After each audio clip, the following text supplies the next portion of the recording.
lot of things on this record that are almost, you'll sort of hear some of the different influences come into the music, along with sort of certain Thin Lizzy sounds, like the dual guitar leads and certain grooves, and Ricky's always going to have that Irish sort of Celtic flair to his songwriting and his lyrics and things like that. So you're still going to get that, but I think it opened it up as far as doing some other things that steer away from that at times. So it's kind of, I think it's worked out well, because it really it enables us to just sort of branch out more creatively. So. Gotta live with a killer instinct. You gotta die a little to survive. You gotta love with a killer instinct. You gotta hold a little to get back.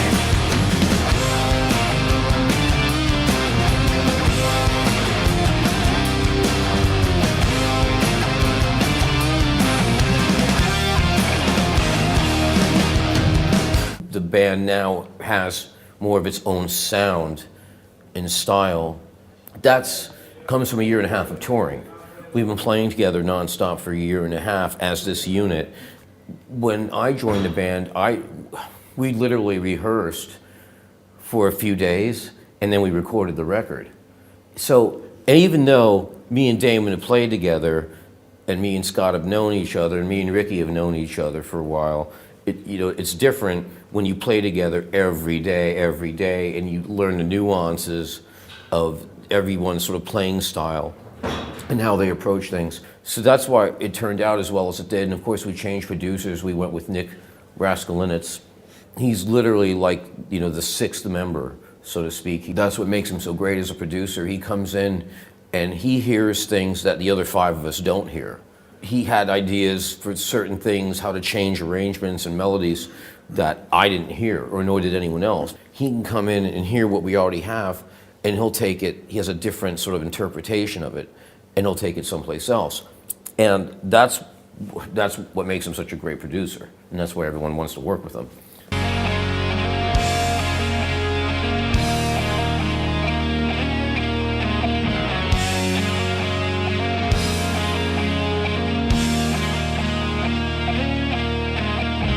Nobody's going to put more pressure on us than we do ourselves, because we strive to make the best record possible. We really don't care what anybody sort of wants or demands from us, or no one tells us what to do. We're basically our own creative entity. So we basically write and record what we want. You gotta live with a killer instinct. You gotta die a little to survive. You gotta love with a killer instinct. You gotta hurt a little to get back.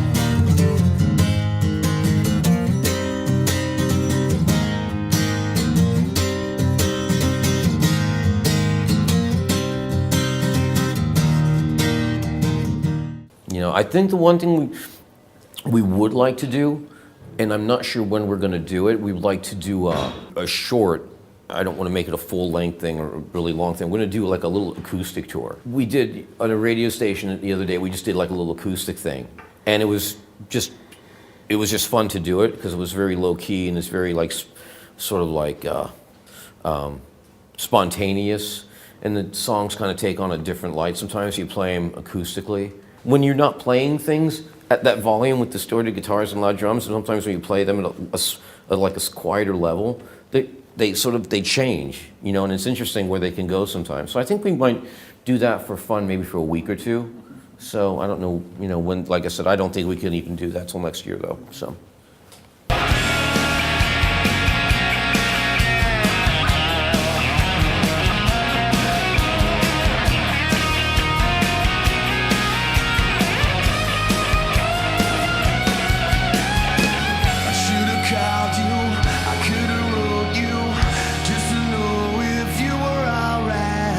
I was a fan. I remember when I was a kid, obviously Thin Lizzy in America would get a pretty good amount of radio airplay, and of course the boys are back in town, and Jailbreak.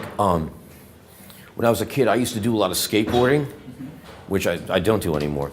And I used to do a lot of skateboarding, and we used to go to the skate park by my house.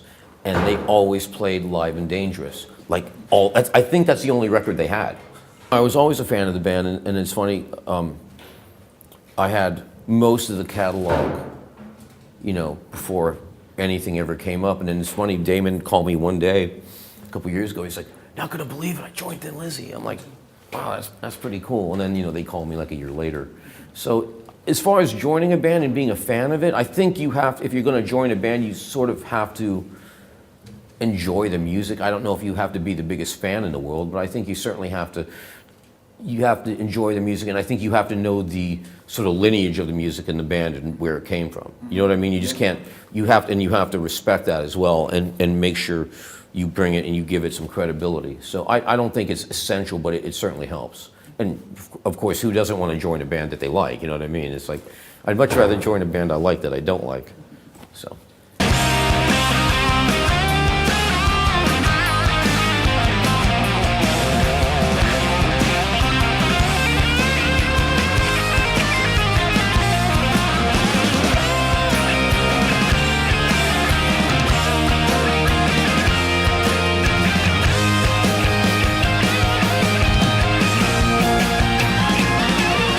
Touring, and more touring.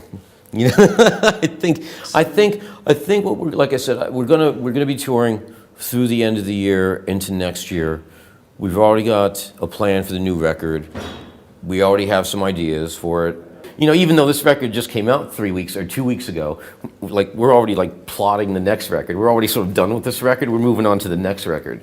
So, because we're already thinking creative things we want to do, and sounds and different sounds we want to try in the next record. So that's what I mean. We're sort of in a hot spot right now with all the creativity, going on in the band with the songwriting and everything. So it's actually a really exciting time.